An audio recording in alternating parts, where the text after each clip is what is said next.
Hi everybody, my name is Rhys. I'm one of the audiologists here at Audiology Associates. Hello everyone, I'm Katie and I'm one of the hearing care assistants here at Audiology Associates. So 2 patients in this compilation video for you today. We've got yours, which is a big old plug in it. It's a difficult one. And I got a pediatric one later on as well for you to have a little look at, but it's yours. Go for it. Yeah, this one, both the same really deep plugs that have definitely been brewing for a while. Yeah.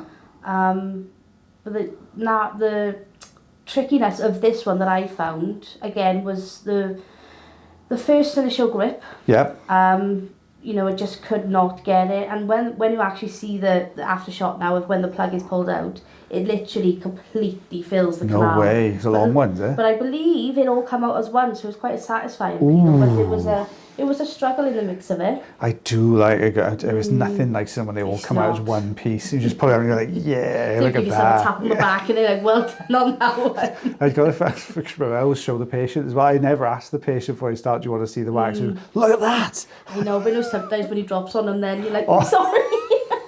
I've had that once or twice. Dunk. Go, oops. Anyway, I've dropped the end of wax on people. But I've done it as well when I'm like literally doing the removal, like when the little piece like comes out. Yeah, it's just like... it just rolls down. I had one. It was a huge chunk as well. It was absolutely massive. And I thought, oh, this is going to be a brilliant one for YouTube. And it fell out and landed in his pocket. I didn't have the art to say, "Can I have my wax back, please?" Just gonna have to do it. See how it comes, and just see how it tails all the way down. Wow. But I've got the manual tools out again on this one. Look at that. It's long plugs in this one, isn't it? Definitely. I think he hadn't been for about 2 or 3 years, I believe. Do you know what? Looking at that, I think this is my kids. I think it's me this first. Is it? I think it might be. Can I remember that wax? Yeah, it is me. That's me. That's the pediatric one. Oh. So sorry, guys. Very much similar to my one, though, that was. Yeah. We'll put yours in. Yours will be coming up now. So you've got a big plug to look forward to at the end. Okay, sorry. But yeah, this one's mine. So this was actually a pediatric patient, and it was, you know, the RO was more difficult to do because the canals are really small. Yeah. But it was the loads of this quite thick, almost like dark skin and wax mix that was in there. And you could see those little dots left on the drum. Now, obviously, if it was an adult patient and they'd settled all the way through it, I would have said, yeah, let's go in and get those out. Yeah. Pediatrics, the last thing you want to be doing is touch up against the patient's ear canal. For the pediatric. And it was a dirty one as well. Ever had it before? No, first time. Oh, okay. First time. But they've been, in fairness, they've been using drops for ages and ages and ages to try and get that out. And it just hadn't been shifting. Yeah, you did say at the start, that didn't look like my patient. That's right, it's because it's yours. That's all right, I voiced over yours now, you can voice over mine. No, I don't know that trade off, you're right. I was surprised because I got the manual tools out again then, but... Yeah, not quite. But well, it wouldn't surprise me if they come out in this one though, because look at the size. You can see how long that plug was. Yeah. That was a huge plug. Yeah, this one is the right one. It has been in there for about 2 or 3 years, I believe. Whoa. But again, when I just see patients come in and they just say, oh, it's only all of a sudden I've noticed. And I'm like, yeah, it's because that's probably because the wax are fully blocked up now. Yeah. You haven't got any more gap for sound to come through. Yeah, that's right. It's just completely filled it now. Because you will get some, and I'll be surprised, man, I get the same thing with my patients where you get these really long plugs, and I'm talking like full length of the canal plugs.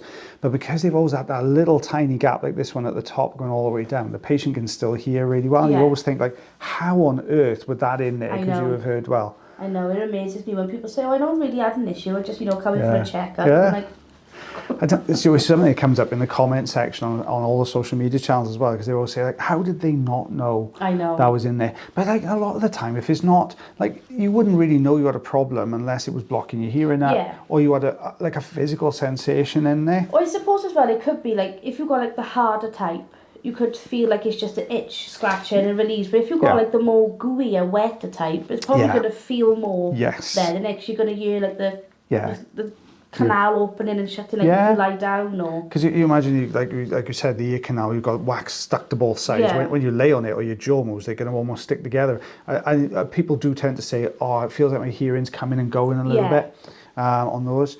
But with this type, with a harder type, you can get some pretty immense plugs in there, and the patient had no idea, or you'll find that the one side will be a tiny bit of wax that's stuck to the outside edge, and the other side will have a huge chunk, and they didn't realise they had a problem with the other side. I know, it amazes me. I still get shocked now the size of some of them that I pull out. Oh, that's mad. It's very dry, isn't it? Just kept breaking and breaking. But it made it a little bit easier. Yeah. Just coming away in little pieces, because I don't think it would have come off if it was just one big.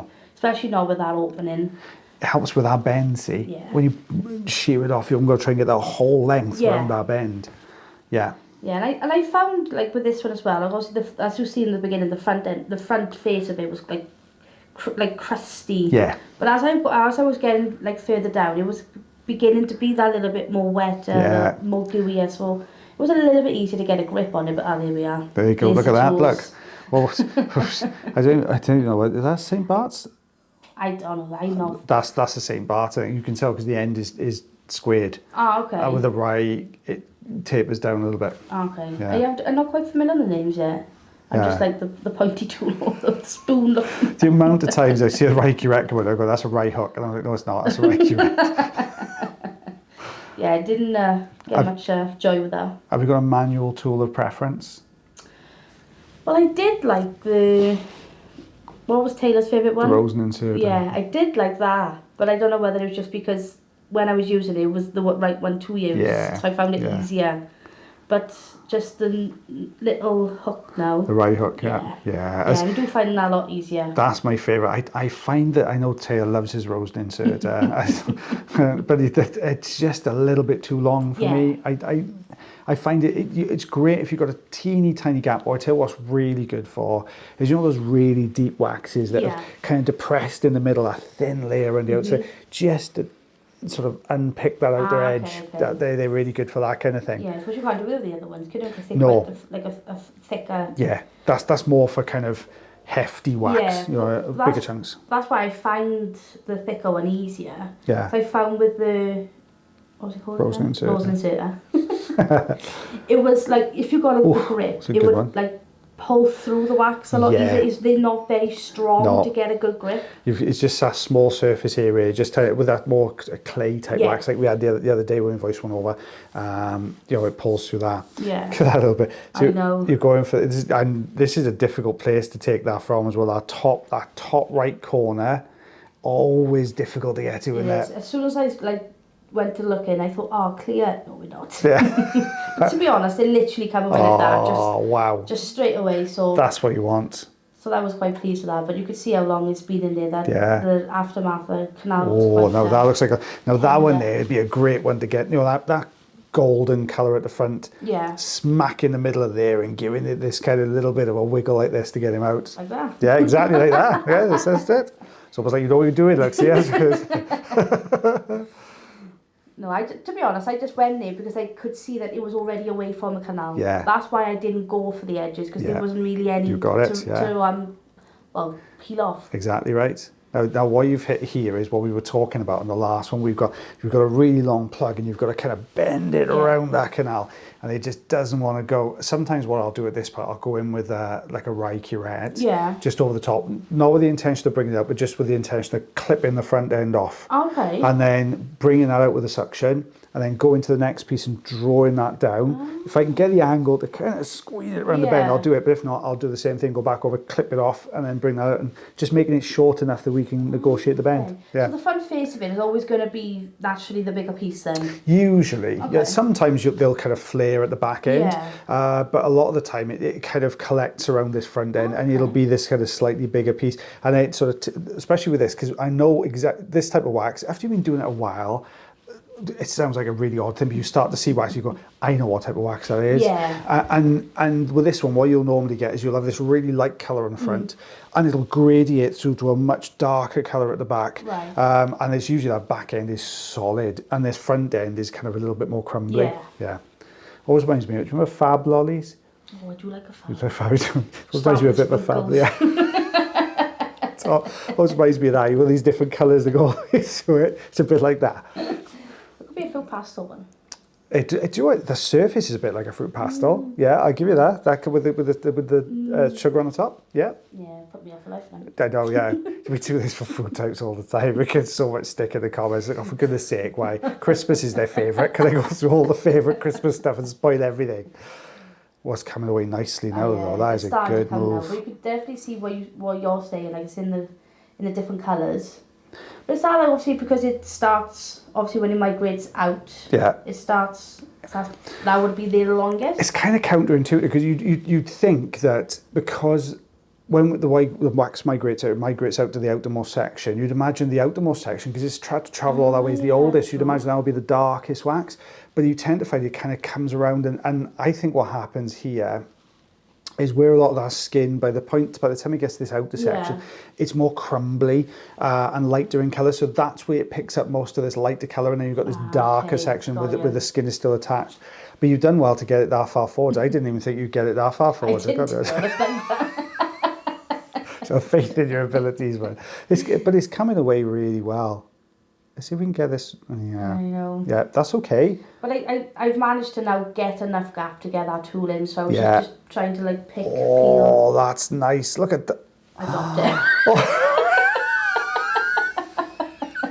I bet that thudded when it hit the floor as well. See, I did. I had to pick it back up. It's the first piece. It was a fair chunk. That was like 2 centimetres just on its own. That was. If it was Christmas, it'd be like a chocolate Yule log now, wouldn't it? Sprig of holly on the top there.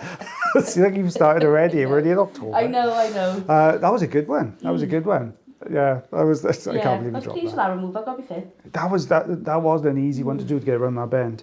Well, guys, thank you very much for watching our video again today. If you do enjoy the videos, you can always check out the video that if you're watching this on YouTube, there's highlight a few up here. That's always a good one to watch. And if you really enjoy it, don't forget, please, if you don't mind, if you wouldn't mind liking, heart, share, follow, subscribe, all those things for me, that would be absolutely fantastic. It helps to push the videos out to more people and helps to grow our channel, which is always good for us. And which gets more people through the door, so you get to see more wax removals. This is what happens, you see. But if you really enjoy it, you can also consider becoming members as well, and you'll get even more videos every single week. But until the next video, guys, as always, take care of yourselves. Take care of your ears. And take care of one another, and myself and the lovely Katie. We'll see you again soon. Bye, everybody. Thank you, guys.